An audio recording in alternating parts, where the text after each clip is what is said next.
back to the English from A to Z. Today, we are diving into a challenge that I think every single English learner faces at some point. How exactly do you practice speaking English when you don't have a practice partner? Or maybe you just feel kind of isolated from native speakers. That feeling of isolation is such a huge block. It's probably the biggest thing that holds people back from getting fluent. The grammar rules, you can read articles, but then when it's time to actually speak, the words, they get stuck. Right. So this deep dive is all about giving you some really actionable confidence-boosting techniques. We're not talking about general advice here. We mean specific strategies you can use to optimize your daily practice, starting, right now, wherever you are. And that's really the mission today, isn't it? To give you a shortcut to get over that mental hurdle. We've looked at sources that are all about immediate application, about building confidence. So if you're struggling to bridge that gap between knowing English and actually speaking it, let's unpack this. Let's start with what might be the most powerful and maybe the strangest tool you have. Yeah, it's what we call the no partner solution. And it really starts internally.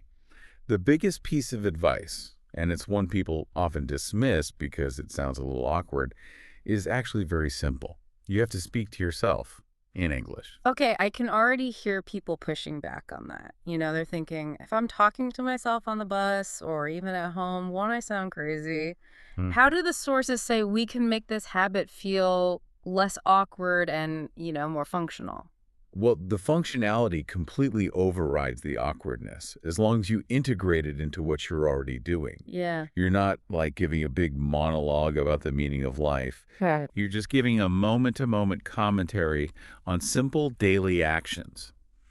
And this practice, it reduces the cognitive load you'll need for real conversations later. So it's not just about using the language, it's about making the language routine automatic. Precisely. If you're making coffee, you can just narrate it, maybe just in a whisper. I'm filling the kettle now. I need 2 spoons of sugar. This kind of repetitive, low-stakes description forces your brain to actively retrieve and structure common phrases, like the present continuous tense, without the pressure of responding to someone. It's like building muscle memory for the language. Exactly. You're strengthening those neural pathways by linking the words to a physical action. You're training your mouth and your brain at the same time. That makes so much sense. And that kind of training leads us right into the whole concept of making mistakes, doesn't it? It does. So many learners would rather just stay silent than stumble over a word because they're terrified of getting things wrong. Which is why I love the analogy we found in the source material. Practicing is like learning to ride a bike. It's a perfect analogy. You fall, you wobble a bit, you make some imperfect noises, but that continuous repeated action of just trying to speak, even if it's not perfect, is what builds your stability and resilience. Mistakes aren't failures, they're just feedback. Necessary feedback, yeah. And if you are practicing by yourself, you have this incredible tool to manage that feedback objectively. Just record yourself speaking. Okay, let's dig into that, because just record yourself is advice people hear a lot. But how can we optimize that? When you play it back, what should you actually be listening for? That's a great question. Because you can't fix everything at once. That's just overwhelming. The sources suggest focusing on maybe 2 or a maximum of 3 specific error patterns per week. That's it. So for example, For instance, maybe this week you only focus on the cadence of your stress like, which syllable you emphasize in a word. Or maybe it's just the ending sound of past tense verbs. You compare your recording to a sample of a native speaker. Your phone suddenly becomes this 24/7 personal coach that's always pointing out your blind spots. that really reframes the whole task, doesn't it? It goes from this vague practice more to let's measure this one thing and improve it. Hmm.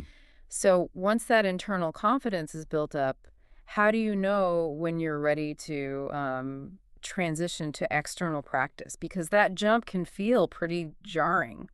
The transition sort of happens naturally. It's when The self-talk doesn't feel forced anymore, and you find yourself forming more complex sentences about your thoughts or what's around you. Solo practice builds the machine. External practice tests that machine under real pressure. Okay, so let's move to that.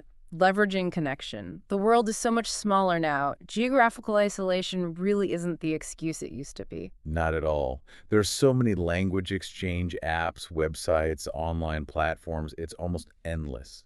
The Yeah. key is just finding conversation partners. They could be native speakers or even other advanced learners to practice that real-life conversational rhythm. That rhythm. Yeah, this is where you go from monologue to dialogue. You start practicing that crucial skill of anticipating what someone might say and navigating a real-time exchange. And that anticipation, that real-time interaction, that leads us perfectly into the kind of core of conversational fluency. It's about learning and applying those little phrases, the filler language, the politeness markers. Absolutely. The second you get into a casual conversation, you realize that textbook vocabulary just doesn't cut it. You need the phrases that, grease the wheels of a social interaction. Let's focus on the social function of these phrases then, not just their dictionary definitions. First up, an essential one that keeps the flow going. I see what you mean. The strategic use of that phrase is huge. It's more than just agreement. It's an acknowledgement. It buys you a second to think, too. It does. You're signaling that you're actively listening and understanding their point, but you're not necessarily committing to full agreement yet. It's a very sophisticated way to handle a complex point casually. Okay, what about on the positive side? Like, that sounds great. That phrase is just pure positive energy. It reinforces the social connection by showing that you're genuinely enthusiastic about their idea. It keeps the momentum going. So these are really tools for conversational momentum. I like that. Now, let's talk about anticipation, planning. The phrase, I'm looking forward to it. This is a perfect example of where nuance is everything. When you use the continuous tense, I'm looking forward to it, Yeah. you're signaling a high level of kind of present excitement Yeah. about a future event, a party, a meeting, whatever. It's warm. It's very warm and casual. If you just say, I look forward to it, it can sound much more formal, almost cold, like the closing line of a business email. Knowing that small difference is huge for managing your tone. It really is. Now, what about the hard one? Disagreement. It's often the most difficult thing to navigate politely in any language. Right. How do we signal that we're not totally on board without being, confrontational? That is where a beautiful little phrase like, I'm not so sure about that, just shines. It's linguistically soft. You're signaling caution, maybe some reservation, usually with a softer tone of voice, rather than just outright rejection. It allows the conversation to continue without an abrupt stop.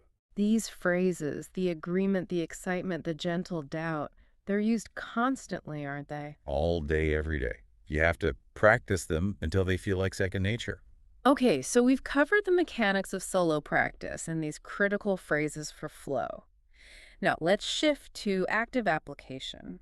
We're putting you on the spot. It is time for the listener challenge.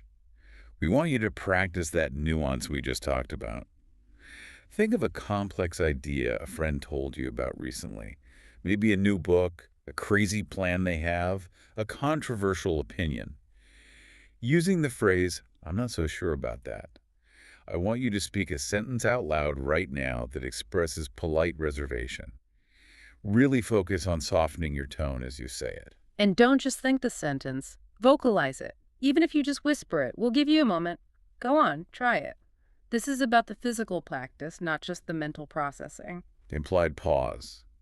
That physical act of retrieval and actually speaking is what solidifies the skill.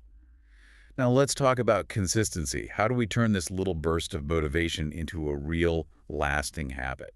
We need a goal that's concrete and achievable, something that maximizes impact but minimizes the chance of burnout. The sources all seem to point toward microlearning. Try to speak English every day for just 10 minutes. 10 minutes is the key. It's sustainable. It's not this huge monumental commitment. It's a small, consistent slice of focused time.